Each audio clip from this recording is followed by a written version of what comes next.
Bismillahirrahmanirrahim. Assalamualaikum warahmatullahi wabarakatuh.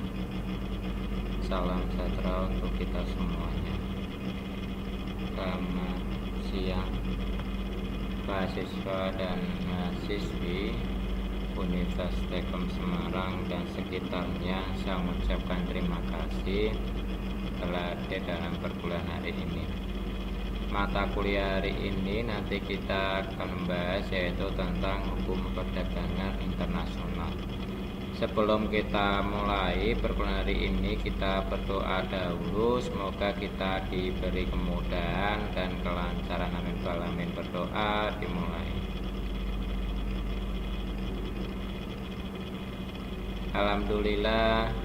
Alhamdulillah Rabbil Alamin, wassalatu wassalam wa ala alihi washabihi wa barik wasallam.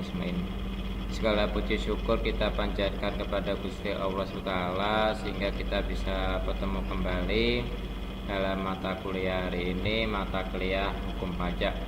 Dalam mata kuliah hari ini nanti kita akan bahas yaitu tentang hukum perdagangan internasional. Bertemu kembali dengan saya Pak Eka Satria Wibawa dalam mata kuliah hukum pajak. Hukum pajak di bagian perdagangan internasional yaitu hukum yang mengatur mengawasi praktek perdagangan antar negara, ya, termasuk aturan perjanjian dan lembaga yang terlibat.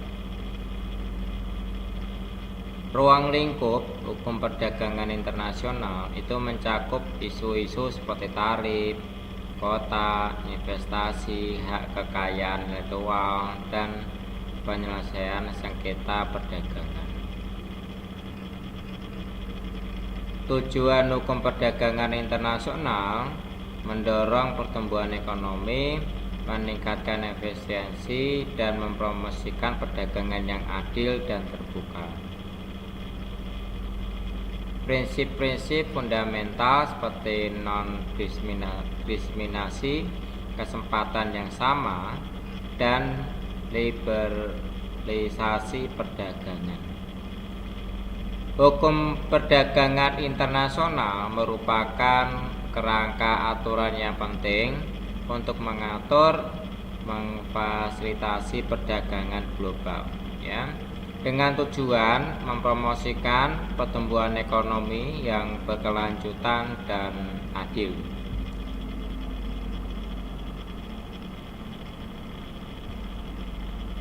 Sejarah berkembangnya perdagangan internasional itu terjadi sejak abad tahun 16 sampai 18, ya.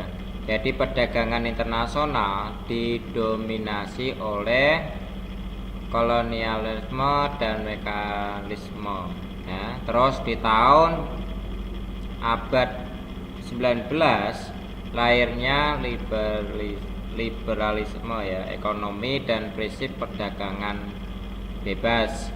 Selanjutnya ada pasca Perang Dunia Kedua, yaitu pembentukan GATT, Perjanjian Umum tentang Tarif dan Perdagangan. Terus di tahun 1995 terbentuknya Organisasi Perdagangan Dunia atau WTO menggantikan GATT.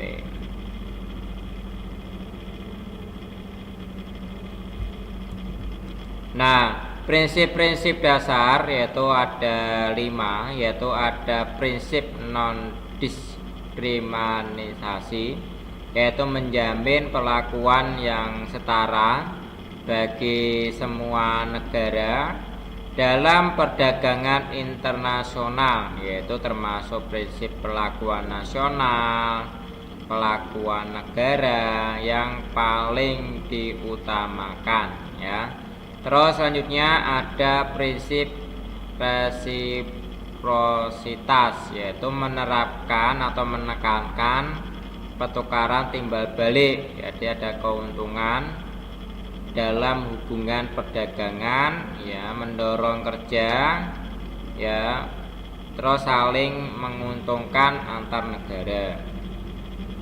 Nah, selanjutnya ada prinsip transparansi, jadi mengharuskan adanya publikasi dan keterbukaan informasi ya terkait peraturan dan kebijakan perdagangan, meningkatkan kreditabilitas dan kepastian hukum. Yang keempat, ada prinsip perbatasan diri, jadi membatasi campur tangan pemerintah dalam perdagangan internasional. Dia ada mendorong pasar bebas dan persaingan sehat. Selanjutnya adanya prinsip pengembangan, di memberikan perlakuan khusus dan berbeda dari negara yang berkembang untuk mendukung integrasi, jadi mereka dalam sistemnya perdagangan global.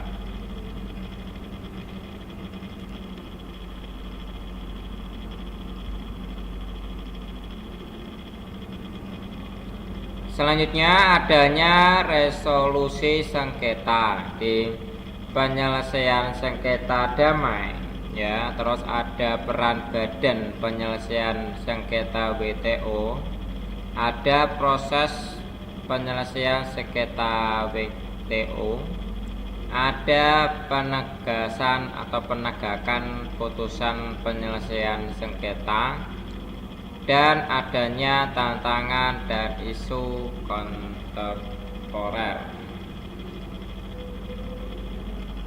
Penyelesaian sengketa damai itu berbagai mekanisme penyelesaian sengketa damai perdagangan internasional seperti negosiasi, mediasi, dan arbitrase ya, yang bertujuan untuk penyelesaian secara damai, kolaboratif antara pihak-pihak yang terlibat ya.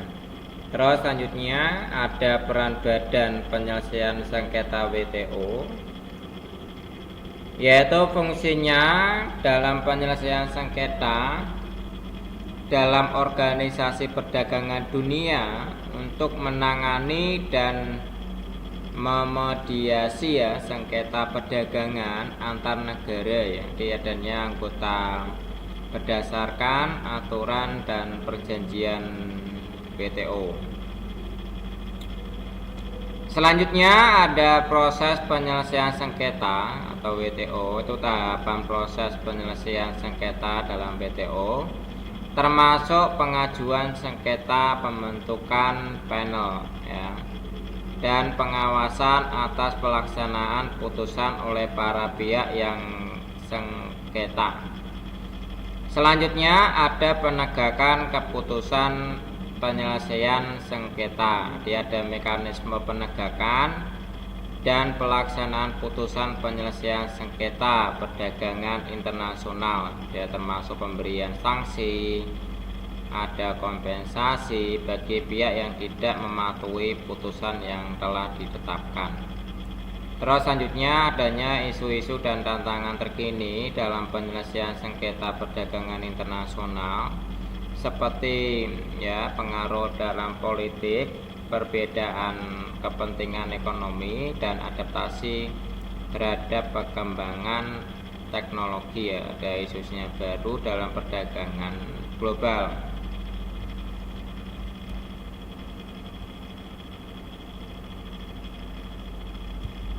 Nah, dampak dari hukum perdagangan internasional yaitu ada GDP yaitu sampai 75% ya, ada flow direct itu sampai 80%, ada trade volume sampai 90%, ada consumer price 65%, terus ada employment itu sampai 72%.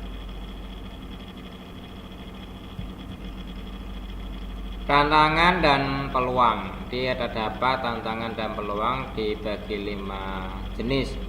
Yang pertama ada harmonisasi ya, harmonisasi regulasi ya. Terus selanjutnya adanya perlindungan industri lokal. Terus yang ketiga adanya penetrasi pasar baru.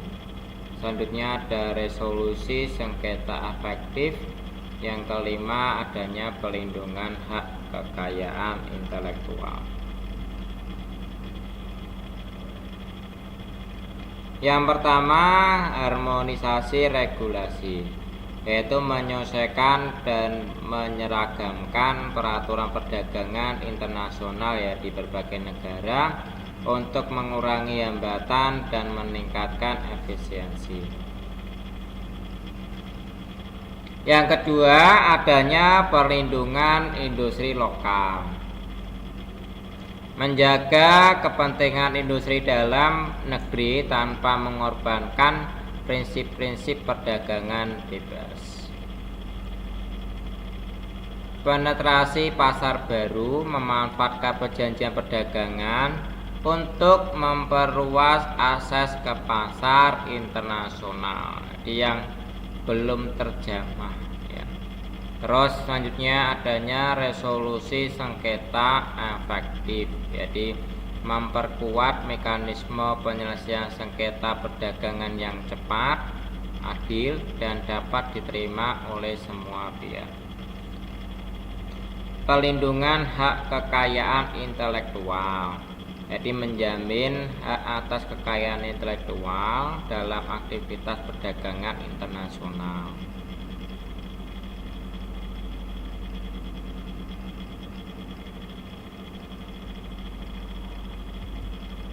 Nah, apa yang dimaksud dengan penghindaran pajak? Nah, jadi adanya penghindaran manfaatnya adalah dalam sistem perpajakan. Jadi praktek yang dilakukan untuk mengurangi jumlah pajak yang harus dibayar, tetapi masih dalam koridor hukum ya. Tidak melanggar undang-undang. Adanya penghindaran pajak yang dilakukan tanpa melanggar ketentuan pajakan yang berlaku ya. Terus berbeda dengan penggelapan pajak. Penggelapan pajak dilakukan secara melanggar hukum, sedangkan penghindaran pajak masih dalam batas legal ya. Nah, penghindaran pajak adalah praktek yang dilakukan untuk mengurangi jumlah pajak yang harus dibayarkan, namun masih dalam koridor hukum yang berlaku. Hal ini berbeda dengan penggelapan pajak yang melanggar undang-undang.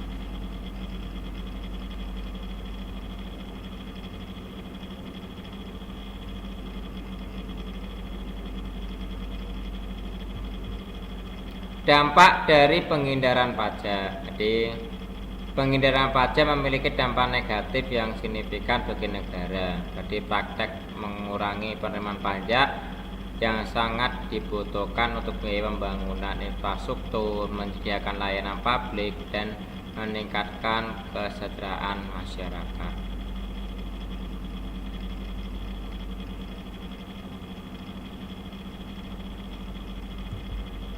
Undang-undang penanggulangan penghindaran pajak, yaitu adanya transfer tracing ya, terus ada controlling, ada underwriting ya, itu salah satu yang mengaruhi. Terus adanya langkah-langkah penegakan hukum, jadi ada pemeriksaan, adanya penyelidikan, adanya pengenaan sanksi, dan kerjasama internasional.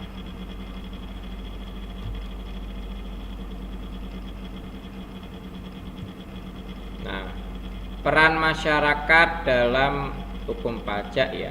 Yang pertama, memenuhi kewajiban pajak secara sukarela, melaporkan praktek penghindaran pajak, menjadi warga negara yang patuh ya, mendukung kebijakan pemerintah.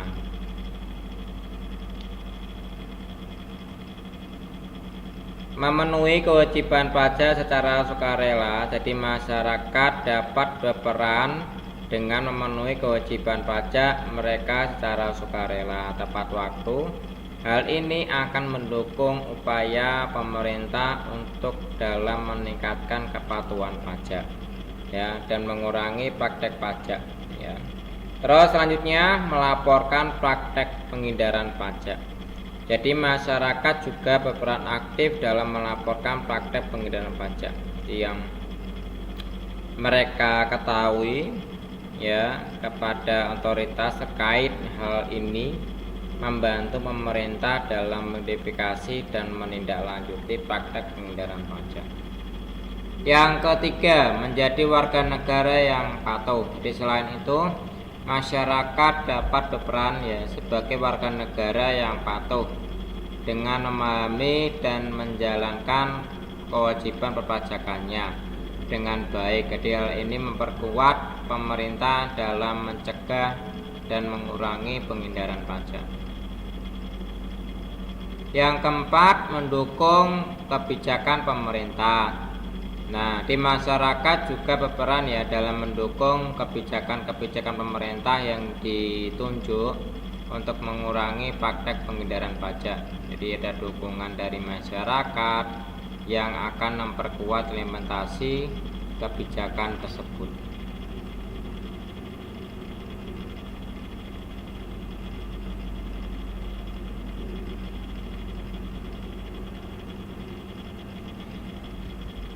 Nah, tantangan ke depan adanya kompleksitasme, yaitu tantangan pengindaran pajak yang rumit, penyempurnaan aturan perlunya terus mengembangkan, dan peraturan pengawasan instansi membutuhkan pengawasan yang berkelanjutan, kolaborasi internasional bersama lintas negara yang perlu dilakukan.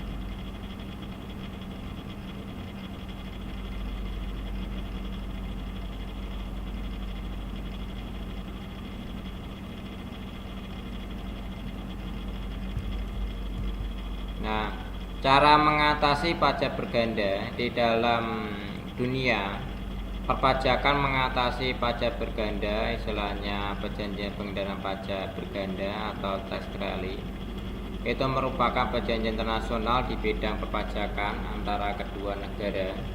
Jadi ada perkembangan hak perpajakan dan menghasilkan yang diterima dan diperoleh penduduk salah satu negaranya. Merupakan kesepakatan antara dua negara untuk memodifikasi peraturan undang-undang perpajakan masing-masing. Biasanya dimodifikasi ketentuannya mengenai pajak atas penghasilannya. Terus adanya di mana kewajiban yang muncul dari tax rate hanya muncul dari dua negara yang ada. Dari kesimpulannya ini adalah hukum perdagangan internasional telah berkembang secara pesat secara sepanjang sejarah yang sampai sekarang, dimulai dari awal perdagangan global hingga terbentuknya institusi dunia seperti WTO. Adanya prinsip dasar hukum perdagangan internasional seperti non-diskriminasi dan transparansi. Selanjutnya adanya peran sentral Organisasi Perdagangan Internasional atau WTO, yaitu dalam mengatur dan memfasilitasi perdagangan global melalui perjanjian dan penyelesaian sengketa. Dampak hukum perdagangan internasional mempengaruhi ekonomi dan politik global menciptakan peluang sekaligus tantangan baru. Jadi hukum pajak perdagangan internasional merupakan kerangka kerja yang vital untuk mengatur dan memfasilitasi perdagangan global. Dengan memahami prinsip dan institusi mekanismenya, kita dapat menavigasi lingkungan perdagangan internasional yang kompleks dan terus berevolusi. Nah, demikian dari materi saya tentang hukum pajak perdagangan internasional. Dari sini adalah kita memahami dampak dan peran dari hukum pajak internasional. yang mengatur dan memfasilitasi perdagangan global, yang memahami prinsip, institusi, dan mekanisme yang berlaku dalam perdagangan internasional yang kompleks dan terus berevolusi ya. Demikian dari saya. Apabila nanti ada yang mau ditanyakan, bisa ditanyakan dengan saya, baik di chat pribadi maupun di grup ya. Saya akhiri. Assalamualaikum warahmatullahi wabarakatuh. Salam sejahtera untuk kita semuanya.